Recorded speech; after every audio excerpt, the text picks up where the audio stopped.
Robin Hunicke, what is your favorite game? My favorite game is Katamari Damacy.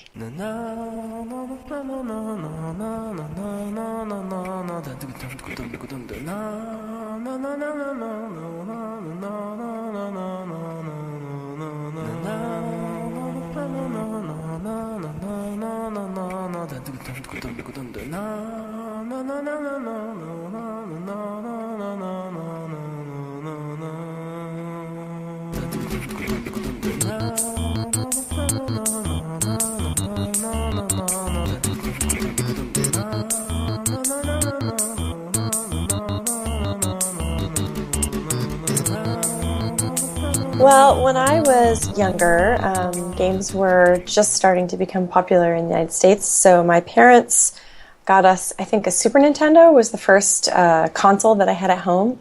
But when I was much younger, like when I was probably 7 or 8, I had a neighbor that had a very old ColecoVision, and I got to go over to her house and play it. And I can remember playing like Pitfall and some other games. And she was really good at games because she got to practice, and I was really bad. So it would be like, you can go for a turn, and then when you die, I'll get to go. So I'd go, and I'd die right away, and then she'd go, and she'd go for a really long time. The whole time I'd be sitting there like rabid, waiting to get the controller. And I'd get it and immediately like fall into a pit or get bitten by a snake or something and die.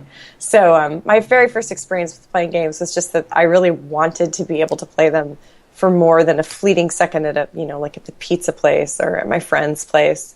And being able to play, Zelda and then Mortal Kombat against my brother or Tetris against my mom, that kind of thing. Once we finally got a console in the house was the best thing ever. Like, it didn't have to keep waiting all the time.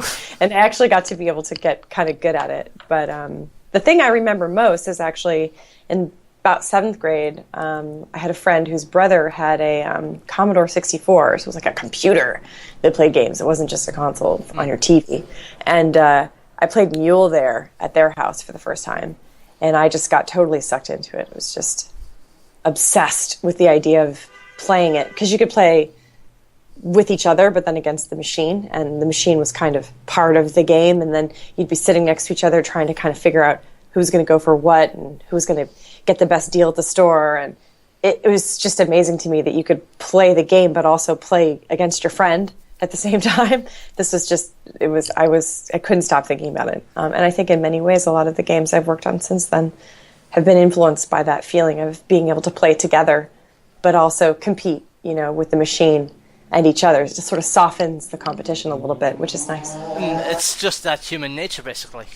Yeah, I mean, you always want to win, right? You got the console into the home for the first time, like the Super Nintendo. Like, what were those kind of first games? Like, you mentioned Zelda as well. Yeah, Zelda. Yeah, we played a lot of Zelda and Tetris. My mom actually wasn't really a fan of video games, but my brother, we had a hamster named Fluffy, I believe. It was Fudge. Actually, this was called Fudge because it was brown, and it was Fluffy, but it was named Fudge. And she would go into Brian's room pretending to feed the hamster, but then she would play Tetris.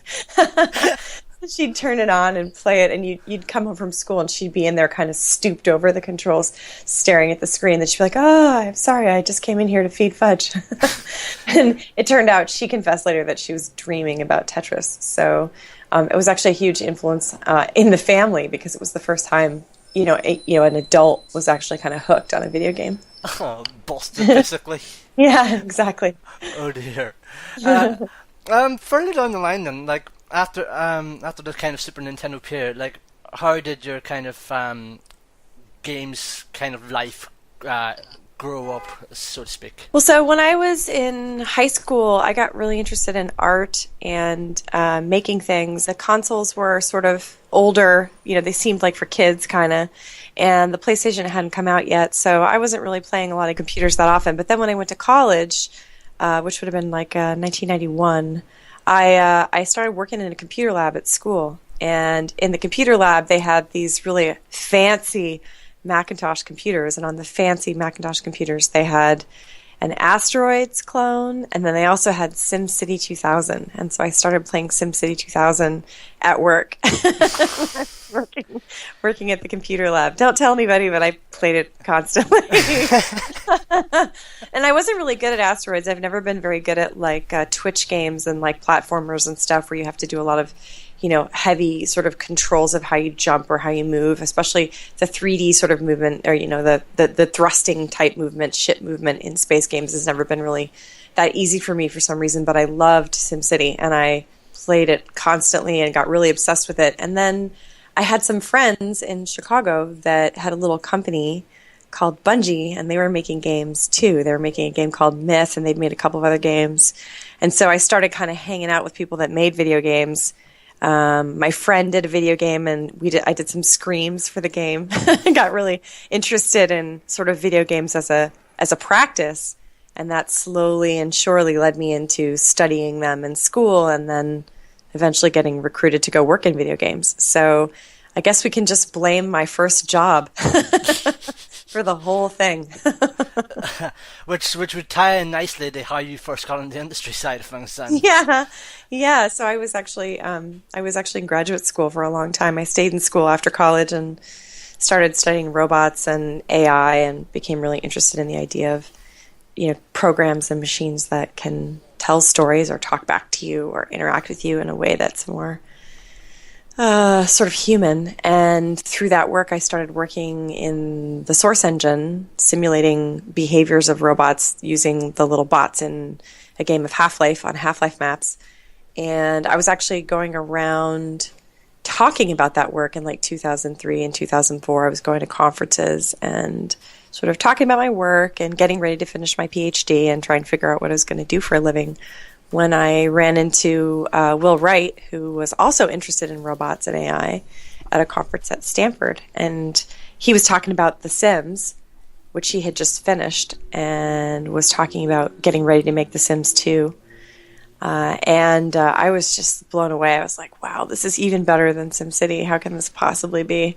And afterwards, peppered him with questions, kind of, after his talk. He was like, you sound like a game designer. So that sort of put the idea in my head, like, maybe I should consider that instead of just going off into the ivory tower of the academy and studying games. Maybe I could actually make them. And about a year later, I ended up going to work on The Sims 2 on the expansion pack team. Well, we had someone on earlier in the season basically talking about The Sims 2 and the expansions, so you'll have to check that out. Yeah.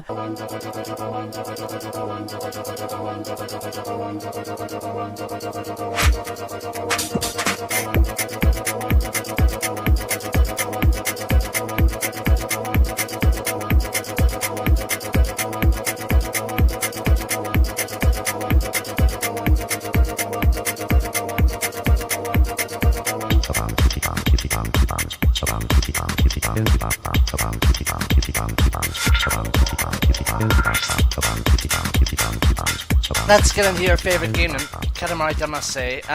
So, at PlayStation Experience last year, you when you announced Watam, which we'll get into later on, you'd mentioned how you first got into Katamari when you were working on The Sims. So, but how did you first kind of hear of the game initially?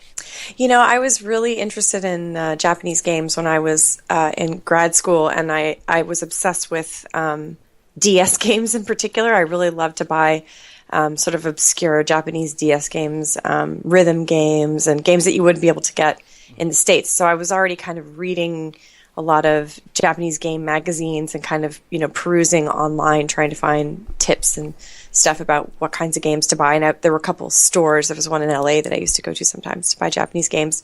And I also started going to Tokyo Game Show to sort of check out the games over there, which at the time it wasn't very often for them to be released in the States. And through getting ready to go to TGS, I think it was in 2003 maybe, I came across an article about Katamari in a magazine, and it just showed a picture of the prince rolling up the ball. And I think at the time it translated as kind of dung beetle game. And I saw it and I was like, well, I don't know what this is, but it looks amazing. And so then I went to TGS, and my friend and I were kind of combing the floor looking for it. We weren't really sure what publisher it was, because we weren't that together. And then she found it over in the Namco booth, and so she was like, I found it! So we went over to look at it, and it was just one TV with the controller sort of stuck in a wall in the back corner of the Namco booth. And we played it, and the demo was just totally crazy, and we loved it. And so we got his card, and then through some friends at the Game Developers Conference, reached out and brought Kata over to talk about Katamari at the Experimental Gameplay Workshop, which is a session I host there every year. And so he came over, and he had this super long, like, Beatles hair, and gave this crazy presentation about the game, which was amazing. It was already cool that he was making a game about rolling stuff up, but then at the end of the demo, he sort of broke away from the main gameplay loop and showed the last screen of the game, which is the one where you roll up all the people of the planet Earth by rolling up all the countries.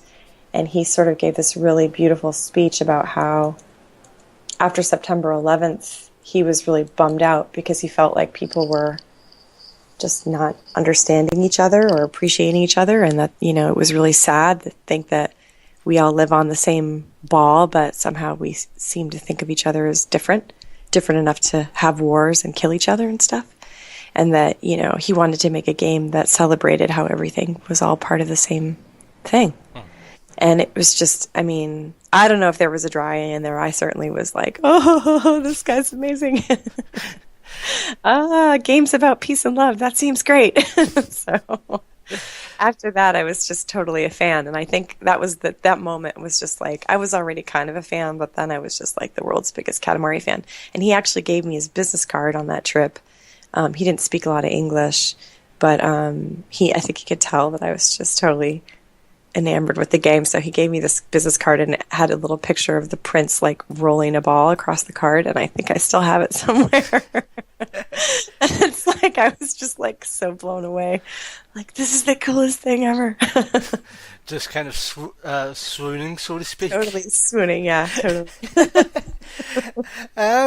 You mentioned that kind of obscure passion for Japanese games. Like, what Japanese games, like those kind of obscure Japanese games were you into at that time, besides Katamari? Well, so I was really into things like Mr. Mosquito and Incredible Crisis. I liked, to like the PlayStation games that came out from overseas that were just super bonkers. There was actually, I think Mr. Mosquito was published as part of Eidos had a Fresh Games label where they were publishing really weird independent Japanese games. It wasn't just Japanese games. I was actually just really interested in novel experimental game designs that weren't in the mainstream. At that time, if you went into a GameStop or whatever, you would probably see a lot of sports titles on the wall and maybe a couple of shooters and maybe some magic-based titles. But then when you went into the cut bins, you'd find like Dog's Life or Disaster Report, which like was a really cool idea about surviving this island that was basically just being destroyed by a series of earthquakes.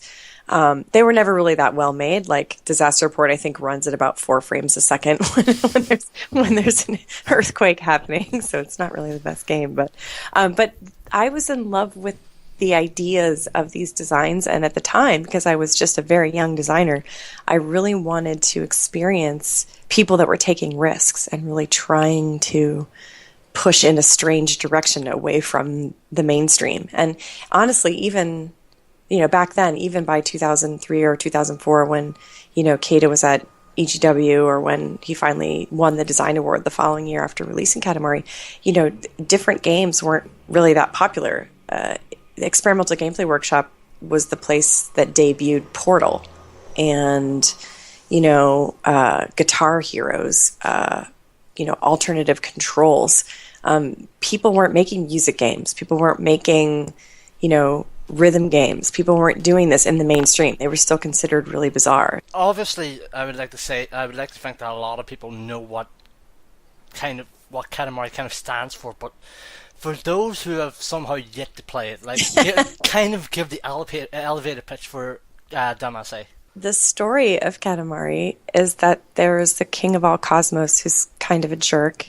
He goes out drinking and carousing one night and then gets in his space Cadillac and drives across the universe and knocking down all these stars and planets out of the sky. So it's kind of a disaster because there's no stars in the sky. And then he's all sad when he wakes up in the morning and he says to his kid, the prince, who's this little tiny dude, hey, you got to go basically fix this mistake. Like, I need you to go back and roll up all the stuff and put the stars back in the sky. So the prince ends up on planet Earth, and he's super tiny. He's like the size of maybe a thumbtack. And his job is to roll stuff up. So you wake up in a little area after you do the tutorial, which seems to be a world filled with giant things. So it's like there's a tack or a big coin or like a cookie that seems gigantic. It's about the same size as you. It sticks to this little ball that you're rolling and makes the ball bigger.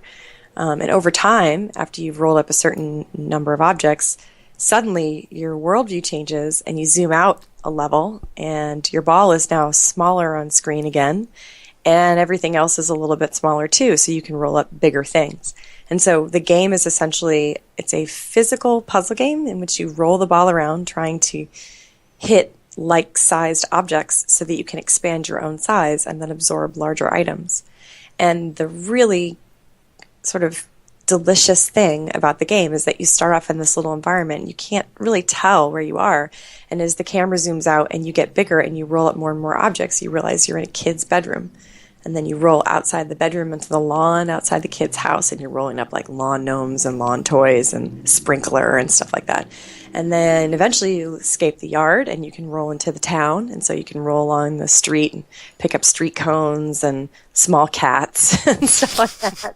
And eventually you get big enough that you can actually roll up the cars and the people in the town.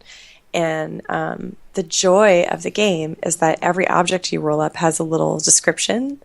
It's cataloged in the game, and the sounds that the objects make and the way that they physically impact the ball as you roll all create this really interesting perspective on the objects themselves. So it's like you're discovering all these objects for the first time. And of course, it is a Japanese game, and it was influenced by, you know, where Katie grew up and the culture that he grew up in. So all the objects are like kind of familiar, like, oh, that's a cookie. But then the label on the cookie is in Japanese, and like the type of cookie it is, it's like a sesame cookie or whatever, is not the kind of cookie you would get if you were, say, in the States or in the UK. And so it's just really nice because it's like you're exploring someone else's childhood and their life from the perspective of being this little tiny person and then getting bigger over time. And I think the game itself is kind of a metaphor for being small and getting bigger. And one of the things Kate said to me at some point years later when we were talking about it was just like, it's so sad how quickly you go from being small to being big. We get big and then we forget what it's like when we were small.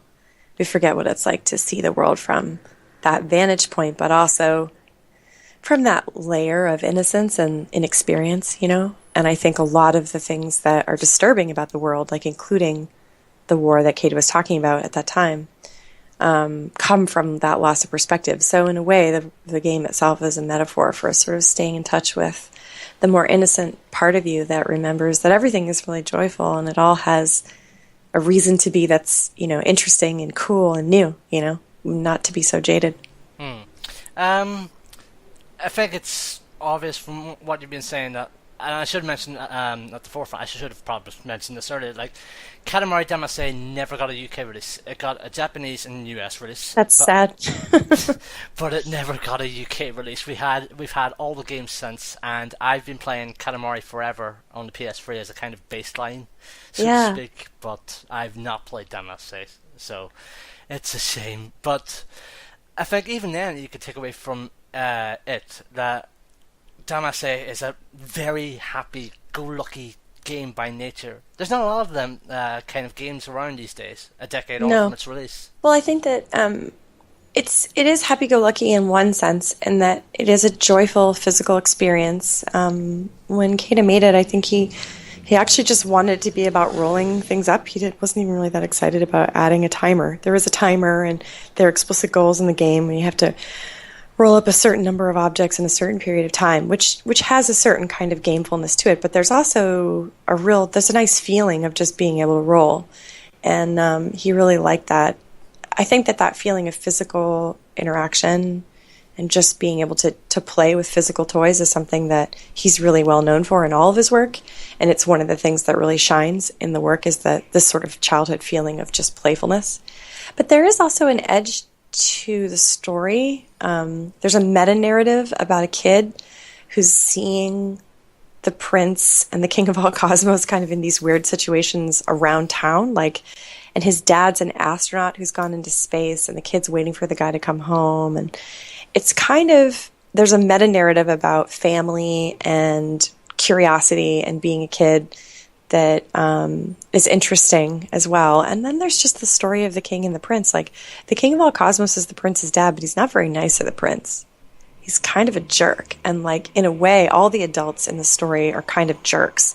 In Katamari, when you're rolling around, there's a level that's towards the end. It's a city. And you start off kind of in the main part of the city, and you're about the size of a car, so you can roll up the cars and the people right away. You actually start out in a park, and you roll up all of the people in the park and the carousel, the guy that's selling ice cream and like all that stuff. And then you move into the main area of the town, and you can roll up some of the lower sort of buildings. Like, there's like a gas station you can roll up and some other stuff. And then as you move further out, you can roll out into the harbor and roll up some of the ships and boats that are in the harbor. And then you roll back into town and you roll up the office buildings. And one of the things that's really funny is that when you roll up the people, if you roll up kids, they laugh. They go, ha, ha, ha, ha, ha, ha. And then when you roll up teenagers, which are, they're like kind of adult-sized people, they have this crazy hair, they go, ya, ta, ta, ta, ta, ta, ta, ta, ta, ta. Like, which I don't know why they do that, but that's what they do. But then when you roll up adults, they scream. And they're just like upset. Like, they freak out. They're really not happy about it. And when you roll up an office building, there's this sound, which is simultaneously the sound of people screaming and fax machines going off all at the same time. It's like phones ringing and people screaming, and you can almost hear, copiers copying and paper shuffling. Like, it's just such a funny sound. And I think there are these edges in the game itself that they're just kind of like sort of a big middle finger to sort of adult culture and adult seriousness and being a grown up, which really always made me laugh. And actually, right now, there's someone who has a Twitter account where they're tweeting one by one every object description in Katamari as they roll them up. And they're just really funny. Like, the translated object descriptions are just really silly. Like, they take the piss out of just about everything. And it's funny because in the Sims, it's a similar thing. The catalog, if you look at the furniture catalog and you read the descriptions of some of the stuff, it's quite dark at times. So it is a happy-go-lucky game, but I think underneath it there is a lot of this sort of frustration that Kata feels, and probably is a thing. It's a shared thing that I also feel, that when we get older, our priorities change and we get a little bit obsessed with the wrong things. Like you said earlier, it's that kind of loss of innocence, so to speak. Yeah. Katamari as well. It's bright. It's colourful. It's beautiful. Like, what else can you say about that? I mean, it is just basically that. It's wonderfully colourful. I mean, like, compared to like games today, like basically the colour palette for any game today is basically brown and basically brown. Or it's blue and orange. That's another very popular one. Yes. You don't really see games that often that are so colourful, like compared to Katamari. Even today, if you see a game like that is so colourful, like chances are it's probably going to be used in a kind of war-torn setting or a zombie apocalypse or something like that there. But with Katamari, it uses that kind of vividness to its advantage and in the best possible way. Yeah, I mean, I think color is very helpful, especially in a game like Katamari where there's low poly requirements. Like, in order to be able to get all the objects built so that they could get them all into the engine and roll them all up in these physical ways, like, it took a long time. It was actually quite an engineering challenge for them. There's a level of detail system that culls out old objects as you get bigger and makes them inactive and stuff. And they had to go with a low poly style, and to execute that style well, color was necessary. But also, Kata's he's just got a really great eye. His eye sees color. Like, he'll always wear like orange shoes, and he picks things that are bright and colorful or have really interesting shapes because he's a sculptor and an artist by training. So I think he just really loves color. For Damacy, like, what's the weird and the wonderful that sticks out for you? I think a huge part of it was actually the soundtrack. The music of the game was at times very poignant and other times very silly. The opening credits are just out of control. It's like, you hear this, and then da da da da da da da da da da da da da. It's just like super like crazy lounge singing, and then there's this rainbow comes out, and then the King of All Cosmos comes out, and then there's ducks and cows singing and giraffes, and it's just crazy. Like it's so over the top, like so much color and so silly all at once, and then with this really like ridiculous name, da da da da da da da da da Katamari Damacy. I'm just like, what is this? Like, where did it come from? It's so bombastic, and it doesn't take itself seriously at all. And so for me, that opening sequence, like, it's probably one of the only games where I would boot it up and I would sit through the whole thing every time. Just, you know what? Fine. Like, we're just going to go on that trip again because it's so crazy. Yep. Just sit down there and just go. Right. Yeah. I'm surrounding myself. This is just this is happening. Yeah.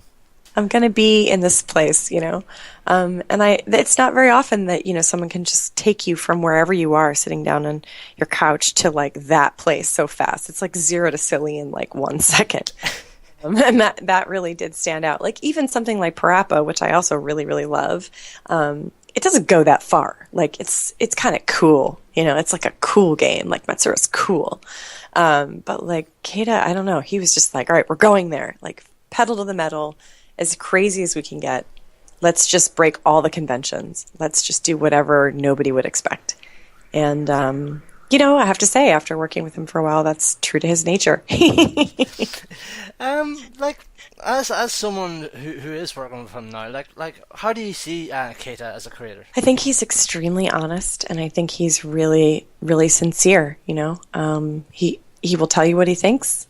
And he really does want to do exactly what he's doing. Like, I think sometimes when you read interviews with game developers, it seems like, maybe they want to kind of be famous or, be Hollywood or, they want to get known for like some sort of technical accomplishment or like be the best at playing this kind of game. Like, I crush at this shooter and now I'm making a shooter and I'm the best, that kind of stuff.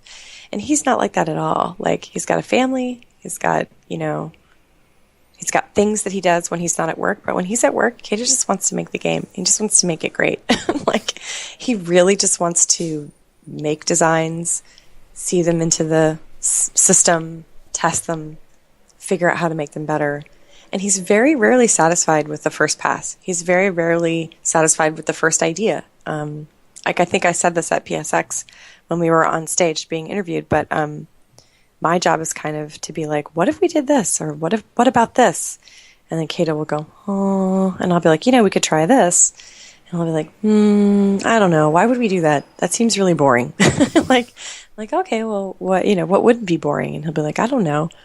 And then after a little bit, he'll come back with like, what if we tried this? Oh, that's great. Like, that's perfect. It's not exactly what I said, but it's in the vein of solving that problem, but it comes at it from like 60 degrees or 90 degrees off from where I was. And that's exactly where we should be. Like, his perspective is consistently at a completely different angle than I think a lot of other people's, which is what makes his games interesting. It's like you want to get inside his brain. When we were working together in Vancouver, he did a t-shirt series called Nice Hair. It was just drawings of white people and their hair. Like, it was like a lady with like hair. Like a cartoon white lady with like kind of a bouffant hair. And they were just like, I think, inspired by seeing Canadians with their like hair. Like, he was just like, wow, look at these people. Like, they're styling their hair. And he just thought that was so interesting. And, I think it is when you think about it, like, okay, your hair is just dead cells that's growing out of your head. And people spend so much time on it, but it's just like, it's just your hair. If you really think about it, kids don't give a crap about their hair. No. They barely want to brush it, let alone wash it. But like when we get older, we become like teenagers, right? We become obsessed with our hair, and like the teenagers in Katamari with their crazy long, they have these long Elvis rolls that kind of stick out from their foreheads to make these spikes. Like it is absurd, really, when you think about it. Like the idea of dyeing your hair and hairspray and putting things in your hair, piercings and eye makeup and all these things. Like, I mean, I think to Keita, they just seem really bizarre. but you get inculcated in that culture very early on. And like, I love doing my hair. I wear makeup and jewelry and earrings and dress up all the time. And I think that first for him, that's just like, wow, like he sees it from a different perspective. He's an outsider. And I think that that's really valuable because we get kind of lost in our own shit. Like, what is that kind of like with him being an outside influence, so to speak? Like there's so many, like, there's basically a cultural difference in games these days, certainly. Yeah, I mean, I think that, if you were to say to Cato, like, do you play a lot of video games? He would say no. But if you say like, okay, well, what have you played lately? It would be like, oh, I played Hohokam, or oh, I played this, or oh, I played that. He likes to play things that are different. He likes to do things that are different. And I think we have tried really hard at Funomena to make a safe space for people like that. But yeah, it's not necessarily that way generally in the industry, or I mean, even on the internet, right? I mean, like if you're different, it's probably not the best thing. So I think it's important to sort of celebrate that and to just be able to make space for different perspectives. It's so important in order for us to innovate the medium to get to new places. Right. Going back to Katamari then, trying to sell Katamari Damacy on, you get to roll around collecting garbage, basically. Yeah. It sounds like a simple pitch, but it really isn't. Like trying to convey like what makes the game so special, other than you're just rolling around collecting garbage, people, etc. It's very tricky to convey, isn't it? Yeah, I think the sense of scale as it changes, the way the camera sort of moves through the space when you're rolling the ball, the way that you sort of start to get really obsessed with, like, you'll see a landscape of objects and you'll be like, okay, I'm about the size of a car tire. And then you're rolling around in that world and you're like, okay, what do they put out here for me? Like you see the world as it's obvious that it's a set. And it's supposed to be like, oh, it's a park, and here's the carousel, and there's the popcorn guy, and you're like, okay, I can't roll up the popcorn guy yet. I got to get something like around my size. I got to get to the next level before I can get the popcorn guy. So you start seeing the whole world in terms of scale. And it was kind of famous at the time. A lot of people that were into Katamari would post photos of like seeing the world as if it were a Katamari. So like you're driving your car and you're like, if I just run into that mailbox, then I'll be able to get that other car. It changes the way that you see the landscape itself, which is, it is hard to convey. I mean, that's just video games in general. I mean, like if you made a video game that's hard to describe, then that's good. Like, I mean, how would you describe Minecraft to somebody? Oh, well, you wake up in this world and everything's made out of blocks, but it's going to be nighttime soon and zombies are going to come. So you need to dig a hole or make a shelter for yourself. And you do that by punching trees. Like, it's just, like it doesn't make sense. But then when you do it, you're like, wow, this is the best thing ever. I'm going to make myself a little shovel and then I'm going to dig down there and find, oh no, zombies. There's a way of being and playing when you're playing games it is indescribable, but that's what makes them what they are. It's why we make them.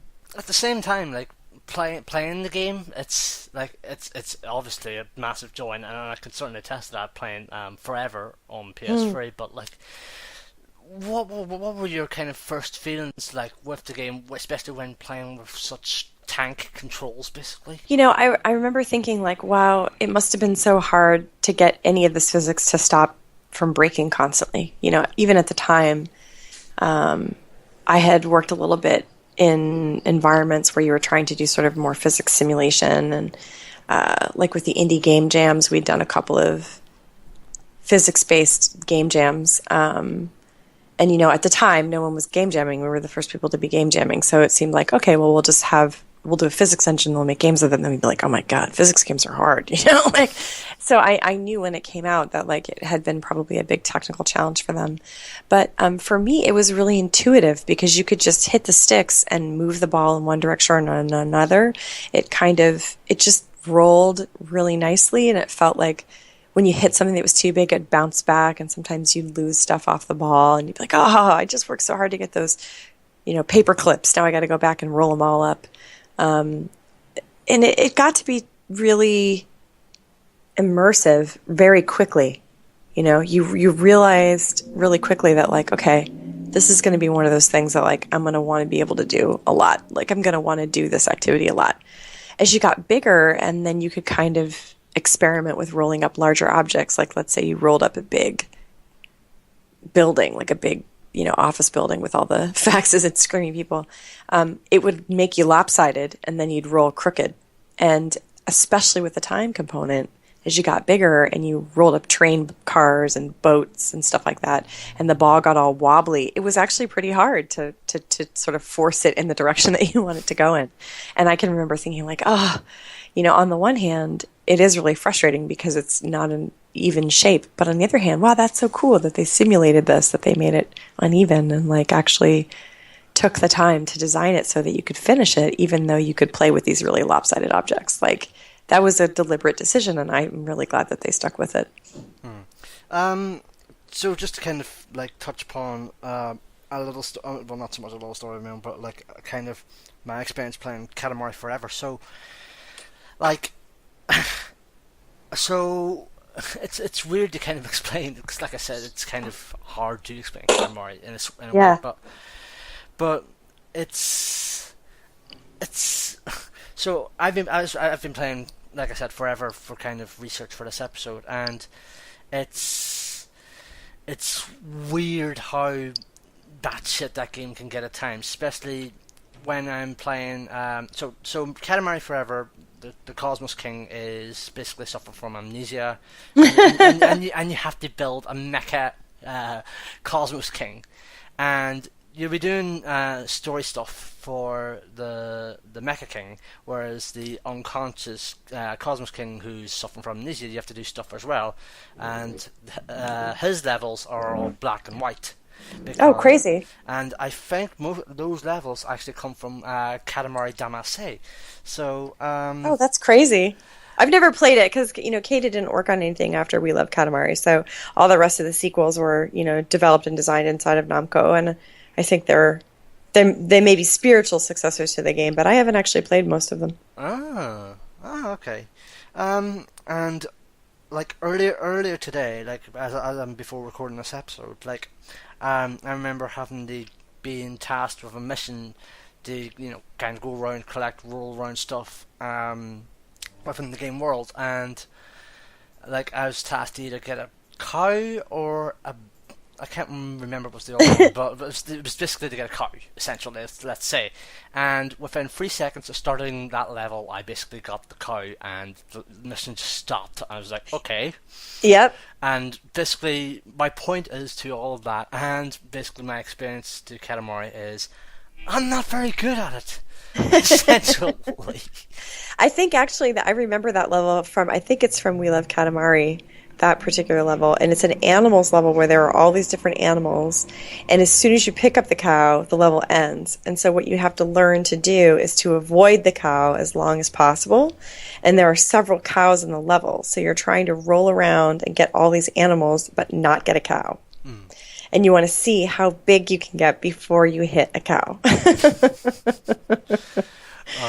Which is, a lot of the levels in Katamari and We Love Katamari are about that. They're about sort of taking what would be normal and then turning it on its head. One of my favorite Katamari levels of all time is actually in We Love Katamari. It's a nighttime level where you're rolling up fireflies. It's just really soft music, and the music is actually kind of a beautiful love song. It's a Japanese love song, and I think the lyrics are something like, she's sort of saying like you, me, us, but she's like saying them in this really breathy voice, and it's like kind of a digital song. It's just really lovely, and it's nighttime, and there's these glowing fireflies, and as you just roll up the fireflies, it doesn't feel at all like the rest of the game levels. It's a totally different experience, but it really goes so well with the music, and it just feels like a really delicious rolling experience, but very different from the other ones you've had, I don't know that anyone should be good at Katamari. It's kind of like one of those things, like, you're never really good at it. You just enjoy doing it because it's like pogo stick or, I don't know, jump rope. Like, maybe you're good at it, maybe you're not, but it's still fun to do it. Well, that still doesn't take away from the fact I'm still pretty bad at Katamari. You mentioned just then the soundtrack, like especially for We Love Katamari level. Like, just talk in detail, anyways, about your kind of feelings about soundtrack for Damacy, anyways, like how your feelings developed for that, basically, in Well, the soundtrack. I fell in love with it immediately. I loved the soundtrack, and then eventually I bought it, the Japanese soundtrack for Katamari. I bought the CD, and then I got the MP3s, and I put them on my computer, and I had them all the time. I had a Katamari ringtone. I just became obsessed with the music. And actually, when I moved out here to San Francisco, they had released the music for We Love Katamari, and the CD came out with a sticker under the label, so you could take it out, and it was like all these weird little stickers. And I remember just being so excited to get it. I was actually driving in my car, which had a CD player in it, and listening to that CD. And the Cosmos music was on. I was actually looking for an apartment. I was driving up this hill in San Francisco, and the Universe theme came on, which is like wah wah wah, like this crazy music. I was going up the hill, and I realized I was going up this hill. It was just really big. It was such a tall hill. I was driving way up to the top of Twin Peaks, which is the tallest place in the city. And as I crested the hill, I saw this building in front of me, which was this bright pink house. And I was like, holy crap. And that was the place that I was there to see. As soon as I saw it and I heard the Katamari music, I was like, well, I guess this is where I'm going to live. It totally ended up being my house. So I moved into the apartment there, and every time I would drive home, I'd be like, I'm going to the Katamari house. Just felt like it was ordained, and I have a Katamari license plate on my car. It's Katamr1. The very first car I ever bought was a Saab, and it had a Katamari license plate.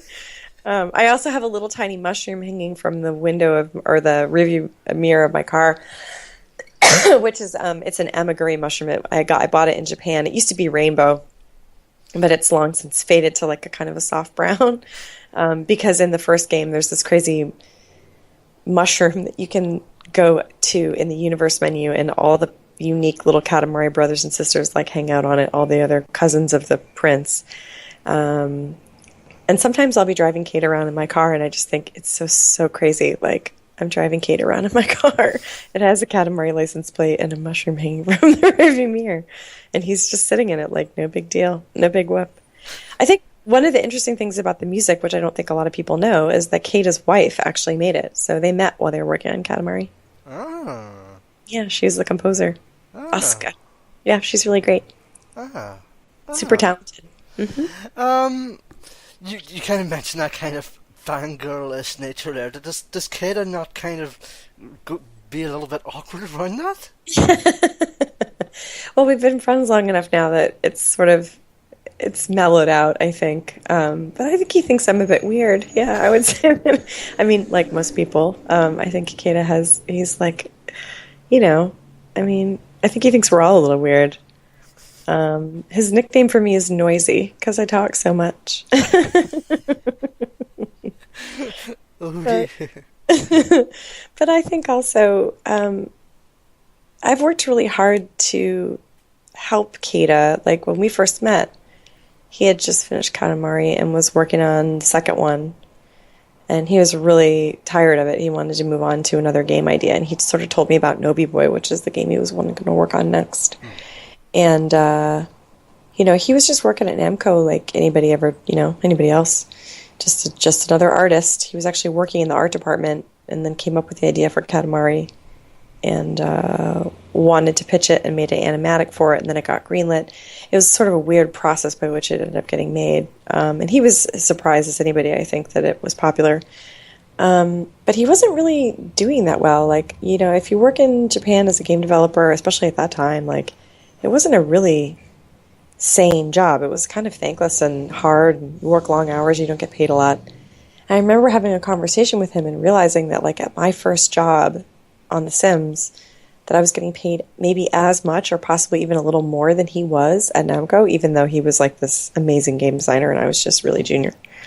And I thought that was so unfair. And over the years, as we sort of stayed in touch and then became friends and then started working together and then eventually I started Funomena, like my whole goal has been to kind of give back, I think, in a way, like to make to make the company be a place where Kata can work and do the things he wants to do. Like, I got him a visa so he could move to the States and, raise a family here. And, I work really hard to provide an environment for him to be creative and get paid a living wage that he can use to support his family. And hopefully when, when we release our game, it'll do really well and he'll make enough money that he can just kind of relax a little bit. I think it's hard to be an artist, especially if you work for big corporations, because, they own your ideas.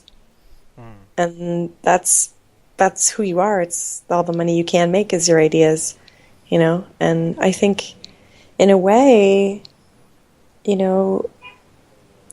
he inspired me to become more of the game developer that I wanted to become, to take the risk. And I guess I want to pay that back in a way. I want to pay it forward, I guess, not just to Kata, but to all the people that come to Funomena. So in a way, it's kind of like it's like it started off as being inspired by the game, but then in general, just inspired by his courage, I guess, and his willingness to just try whatever seems right to him. Which is it's actually a lot harder than it looks. It's really risky to go to your boss and be like, I want to make a game about rolling stuff up, or I have a new idea now, and it's about stretching this long boy. I mean, I call him Nobi Boy, but he's kind of like a penis-shaped thing that you stretch. I mean, like, just like, that's a it's a very daring thing to just fly in the face of, like you were saying, a sea of brown or blue and orange shooters. So, kind of to go back then to Katamari, characters, like, there's obviously the Cosmos, the King of Cosmos, the Prince of Cosmos, like what, like, talk of your feelings with them kind of characters then. Well, I mean, the king is really funny because he has this ridiculous face, these huge lips, and like a hairy chest, and also he's wearing like a crazy neck thing, like this, like Edward, like sort of Edwardian, Victorian neck ruff, and then he has a giant gold belt with, I think it's like the logo on the belt is maybe it's like a bear, but then he just has a giant package. Like he's wearing tights, and he's just stuffed into those tights. Like he has a big old lump right there. And it's like, first of all, that's like, you just see that. You're like, okay, he's like a really weird looking dude with like this kind of gold chain and a hairy chest and a gold belt and then a big package. Like, it's a ridiculous caricature of masculinity. So that's really funny. And immediately you're like, okay, well, clearly we're not going to have to take this guy too seriously because he's just like this weird disco king, like silly, really nuts. And then the prince, Oji, and all the cousins are so cute. Like he has this crazy like oblong head and the little dee dee dee dee. He's got a little antenna on top that like he uses to connect to the mothership of space, and he's just like a cute little green dude. And then all the cousins are just like adorable variations on that same thing. So it's sort of one of Kata's themes or modes is like he creates an object and then he makes multiple variations on that thing. He applies that same format to objects over and over. So like for the cousins, there's like a Rasta cousin that's like just Rasta colors, and then there's like a strawberry cousin that has like strawberry seeds on its body and like a long round strawberry head. And I think the design of all the little cousins and the prince is super compelling to me. In fact, Kata started releasing wallpapers online of the characters and of all the cousins, and he even did a really cool hand-drawn screens sort of like background wallpaper of the prince rolling up a bunch of pencils on a ball and across the page and then down to the bottom corner, and it had all these pencils and stuff. And I remember printing my own bootleg Katamari t-shirts using the wallpapers because I thought they were so cool. I just loved the character designs and the way that they looked, and they were so cute, so chibi. And like I had been buying, stuffed animals and stuff when I go to Japan. Like I would buy Sanrio plushies, like I don't know if you're familiar with the Nyako burger, or cats and fries, or cats and a hamburger, or cats and a burrito. There's like stuff like that that they make over there that's super, super cool. And you couldn't get that stuff here in the States. And so I would, whenever I was in Japan, I would always try and, pick up a couple of like small, cute plushies. And I can just remember thinking to myself, if I ever got a Prince plushie, I would just die of happiness because they were so cute. And then, ironically, after Keita came to the States to go to GDC after he'd released Katamari and he won the Game Design Award, for my birthday, he gave me a plush Prince puppet, which is sitting on my desk in my office right now. Like, I can see it from here. And he also gave me, many years later, a terry cloth Nobi boy, which is here at the office as well. So he understands my weakness, I guess, for cute plushies.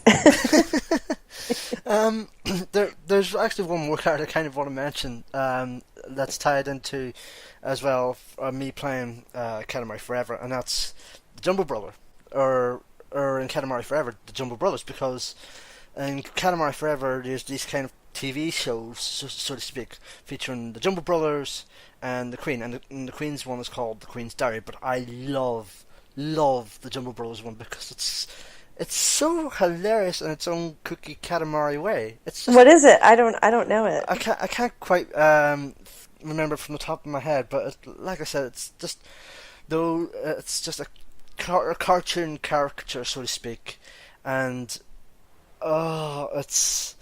it's kind of hard to describe, I'll admit, but it's so fun. It's funny. It's like they're all going about doing the superhero type things that they're basically known for, essentially, so to speak. So it's kind of hard to describe, but it's brilliant. I would suggest YouTube and Katamari Forever Jumbo Brothers cartoon. I will totally look up the Jumbo Brothers. it's brilliant. I loved it. Those cartoons, and I'm still playing Katamari Forever right now, actually. So I'll probably find. You're making me want to pick it up. I wonder if it's any good. Like I got really, since I was a purist, since I knew that Keita was working on Nobi Boy during the time that a lot of those games were made, I kind of was like, I'm going to wait to play Nobi Boy. I won't play these other games, but I should go back and play them. Some of his friends worked on them, I'm sure. Well, like I said, it's definitely, as a cartoon, it's definitely worth checking out, so to speak. What else did you like about Katamari that we've not touched upon tonight? I just think that, honestly, that the sort of the ability to sort of look at the world from that different perspective, starting small and getting big, that's just like, it was so influential to me, probably beyond what I really been able to even communicate in the interview. Like, it's so, and it was so joyful, like you said. It's so rare for us to make games that celebrate life and are silly and funny and unique. You can count them kind of on one hand, usually, those kinds of games. And like, I think actually the Double Fine kids over there, they do a good job of making games that are silly, but, poignant at the same time.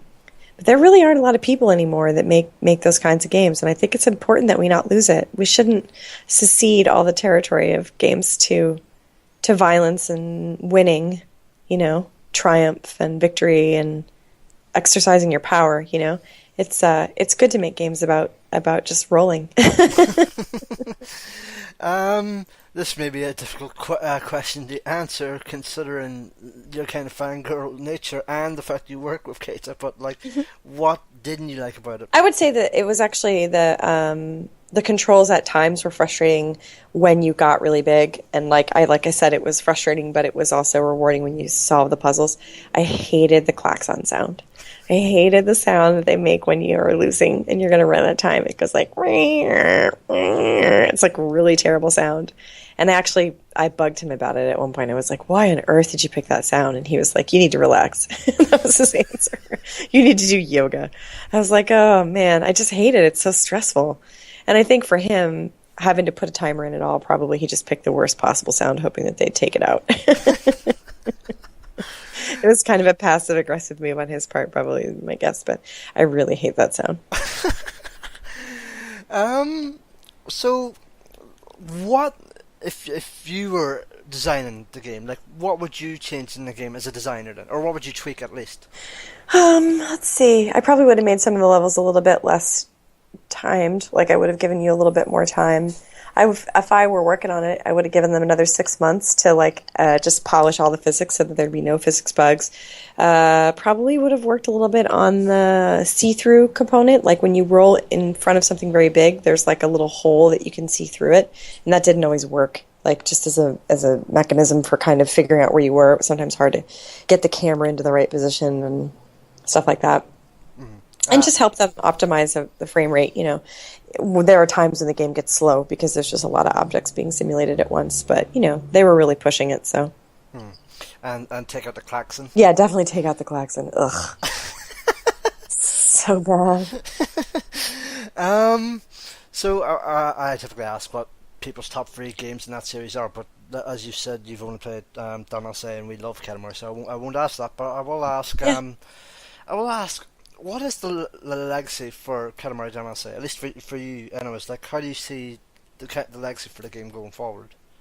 Well, I mean, one of the things that's really cool is that it's actually been acquired by the Museum of Modern Art in New York City, so it's in the MoMA now, and it's part of the permanent collection. Paola Antonelli, who runs the design collection at MoMA, really believes that games should be considered part of the collection, that she thinks that game design is design, just like, you know, seeing an Ames chair or whatever. And so she worked really hard to sort of promote that idea and built out the collection. So far, Katamari is in the collection, and actually so is Flower, which is really great. So I think that Katamari's legacy is that it stands as an example of sort of playfulness. And in fact, they had an exhibit there a couple years ago about just the era of childhood, and that the last 100 years or so, the century of childhood, where because of the Industrial Revolution and changes in our culture, like kids get to be kids for a lot longer than they used to. And Katamari was featured in that exhibit because it celebrates childhood.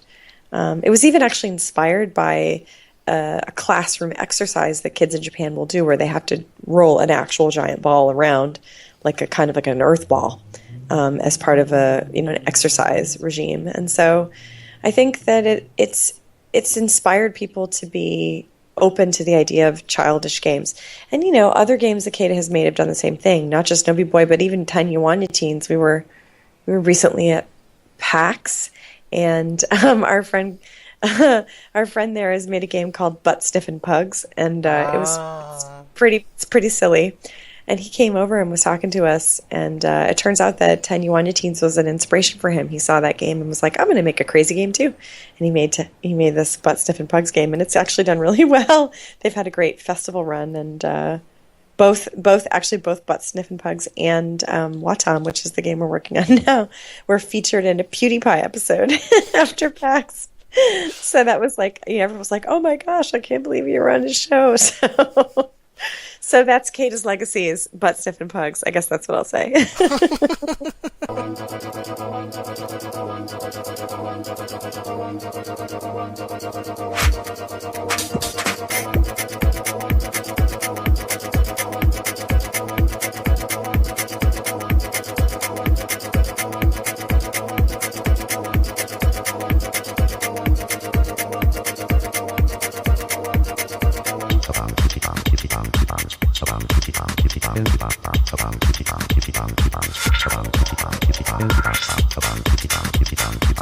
Honorable mentions. Go for it. Honorable mentions for my favorite game. Well, Mule, definitely.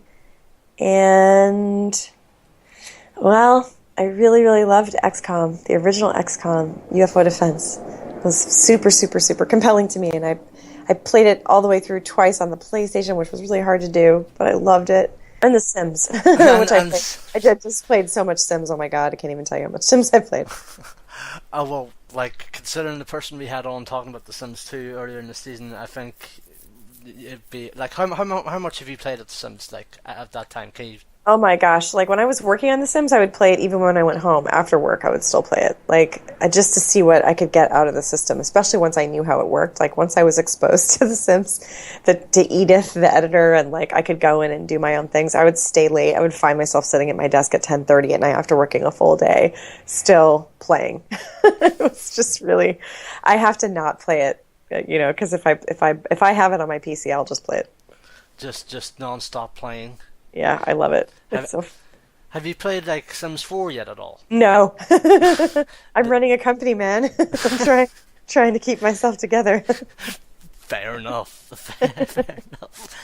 Um, so top three games ever. What would they be? Obviously, Katamari at the top, but how would you like rate the rest of the three? Ooh, wow, top three. Wow, that's so hard. Um, Man, I really, really loved Rock Band. So I would probably say Katamari, Rock Band, and then, man, that's really hard. It would be it's sort of almost like a dead heat between SimCity and The Sims, probably. Like, Yeah, because they're both really cool, but just for really different ways. I'm a builder, so I love building. So when I play The Sims, I actually just I spend a lot of time in building mode. If I played, enough Minecraft, I'd probably slip that one in that last slot too. But I haven't played that much of it because, again, it came out when I had a real job, needed to, and wasn't just a game designer anymore, and needed to like actually get up in the morning and not sleep late. But yeah, I was never really that big into MMOs or sports games, and I've never been a shooter fan really. Like I can play them, but they're not my thing. And a really close fourth would probably be, and this is going to sound crazy, but I loved Fatal Frame. I thought it was just a really good horror game. It was really scary and creepy. oh, like, are you much of a horror person at all besides Fatal Frame? I played a bunch when I was younger. Like I don't play as many horror games now because they've gotten so gruesome. But back at that time when, Resident Evil and Fatal Frame and oh gosh, I'm gonna Silent Hill when those games came out, I was really into them. Ah, so definitely no PT at all. No, no, no, I No, haven't. good, Yeah, good. That's yeah. that's probably wise considering, like, don't, yeah, just don't go I'm there. sensitive, so a little scary is way scary for me. Like I saw Ringu in the theater, and I just couldn't go. I couldn't look at the television for like 3 weeks. I get really scared. Like someone showed me a video, like a short video on the internet not too long ago that is about when you turn the lights off and then you turn them on, then there's this like creepy thing that gets closer and closer as this person's trying to get in bed and keep the lights on. And it still freaks me out. Like I still think about it when I shut myself go to bed. Keep thinking of that thing coming on out of the nowhere. So yeah, I'm very impressionable that way. Well, if you get any nightmares that are related to that, you can perfectly blame me. I will.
Let's touch upon Watham then, and like, I was immediately impressed when you guys first announced it at PSX last year. It was weird and kooky, like Katamari, basically. Yeah. Um, And then the gameplay reveal before E3 this year, and just revisiting it earlier tonight before we started recording here, just you could not wipe the smile off my face. It was just wonderful. So for basically those who haven't seen Watam yet, like just basically give the elevator pitch and how it came about. Well, so in Watam, there is the queen, who is the Earth, and there is a horrible monster in space that's a bad guy, and they have a fight. And as a result of the fight, the queen has to self-destruct. So she takes her crown off, and there's a bomb under there, and she blows herself up, and all the pieces of Earth are sort of shattered to the four corners of the universe. And then you go down to the last little piece of Earth, which is a little square, and on that square asleep is another square, and that square is the mayor of the planet Earth. And the mayor doesn't remember all these horrible events because it was a baby when they happened, and so it's grown up alone on this little planet, and it wakes up alone, and your job is to help the mayor find all the other characters that are on that little square of Earth, because it doesn't want to be alone. And then when you wake up those characters, the mayor also has the special ability, which is the bomb, under his hat.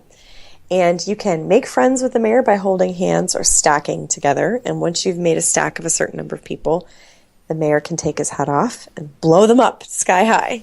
And that explosion is so joyful and fun that other pieces of the Earth that are out in space hear it and come down to play. So basically, your job is to make friends and then explode them for joyful results, which will attract, almost like a flare or a beacon, more friends from outer space. And so the level is actually being composed from pieces of the Earth that fly in over time as you play. So it kind of builds itself out as you play. And then every character that you unlock has a special ability, like if you're the cloud and you press the triangle button, the cloud will rain. You can use the rain to wake up little flower sprouts which are hiding in the grass. If you are the lawnmower, you can press the triangle and mow all the grass. You can also mow flowers and mow other people that are in the world. But then if you mow all the grass on one of the levels, then you get a little tiny baby lawnmower. So stuff like that. So the game is really about, it's kind of trying to be in between the sort of timed and really structured gameplay in Katamari and the super open-ended physics gameplay of Nobi Boy. So we're trying to kind of be a little bit more directed than Nobi Boy, but a little bit more open-ended than Katamari. And that's because I like to play stories and like to play through on the line of the missions, and Kata likes to just play wild, crazy physics way. So he likes to just exploit the physics and do crazy stuff with the characters. So the game is actually really about building physical shapes with these characters and collaborating together to make the biggest explosions you can.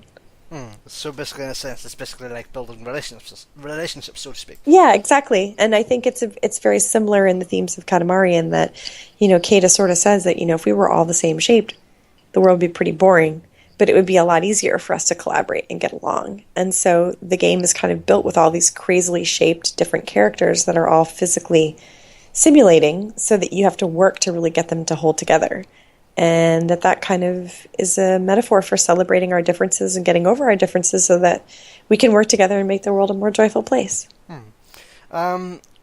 It's clear, like I said this earlier, but what I'm like seeing, it just could not wipe the smile off my face of it. And it's just like we mentioned this about Katamari earlier, but it's worth mentioning with Watam as well. Like there's such a happy-go nature to it as well, and why we've not seen a lot more games like Katamari or Watam. Is that the first attempt from you and Kate to just kind of rectify that, so to speak? Yeah, I mean, I think that it's in our nature, and especially in Kata's nature, to design things that are not serious. And when you go not serious, it's just you end up kind of in the place of childhood and play and exploration and fun. And the more we've worked on it, the more we've found, especially when we were at PAX, we had so many people come by, couples and kids and parents. The game is 2-player right now, so you can play with 2 people collaboratively all the way through. And it's just really fun to sit down next to someone on the couch and see what happens.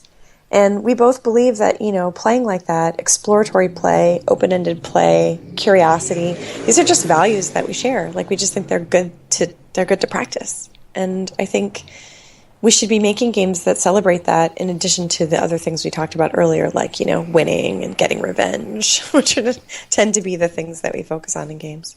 Like I said, human nature. Yeah.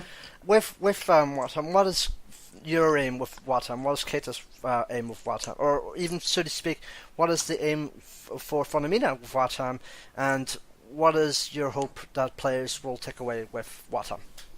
I think we really want to build a game that celebrates collaboration and celebrates togetherness, in its experience all the way through, from the mechanics of the game all the way to the experience on the couch. And I think we want people to be able to feel free to explore and kind of express themselves through the choices they make while playing, and not just feel like they have to grind for points or, to unlock stuff. Overall, our goal is to make games that bring people closer together and also promote, just spending time together in a meaningful way. There's so much to do in the world and so many things to see, and now everyone has a phone and there's people texting you, and you're never away from your job, and it's just busy, and we would like people to slow down a little bit. I mean, we do make video games, so there is that, but maybe we can make games that celebrate just kind of taking it a little bit easier. So when can we expect to see Watam? Obviously sometime next year, I would assume. Actually, we haven't announced it. Maybe at the end of next year, or maybe a little bit after. It really depends on when it's done. We're gonna keep working on it until we love it. Fair enough. So basically, the kind of Blizzard credo of when it's done, basically. Well, let's hope so. Yeah.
Well, so in addition to Watam, we're also making a game here called Luna, which is a lot more like Journey in that it's a lot more about narrative and exploring the space of gameplay in a different way. And I think we haven't really said that much about it in public. I've just been doing small embargoed interviews with press, actually showing the game to people, but I want people to understand that, like, as a studio and as a group of people, we are actually on both ends of the spectrum. We're actually trying to make joyful, fun, collaborative games that really do help you release tension and explore and hang out with friends and family, kind of like a Saturday morning cartoon.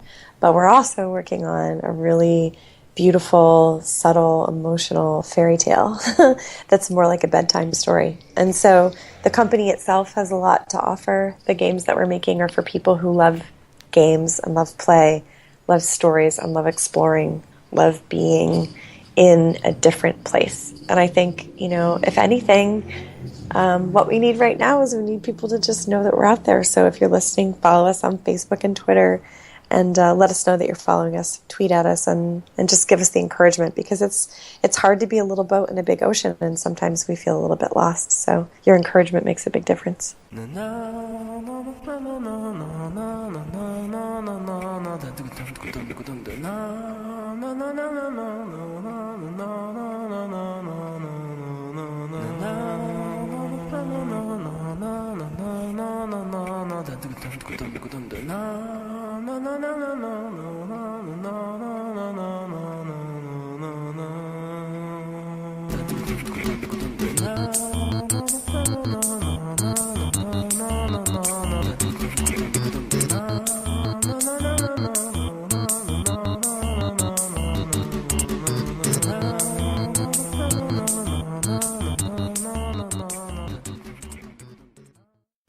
Thanks for listening to my favourite game. Next week, the second part of our season finale, Sam Barlow on A Mind Forever Voyaging. Until next week, bye bye.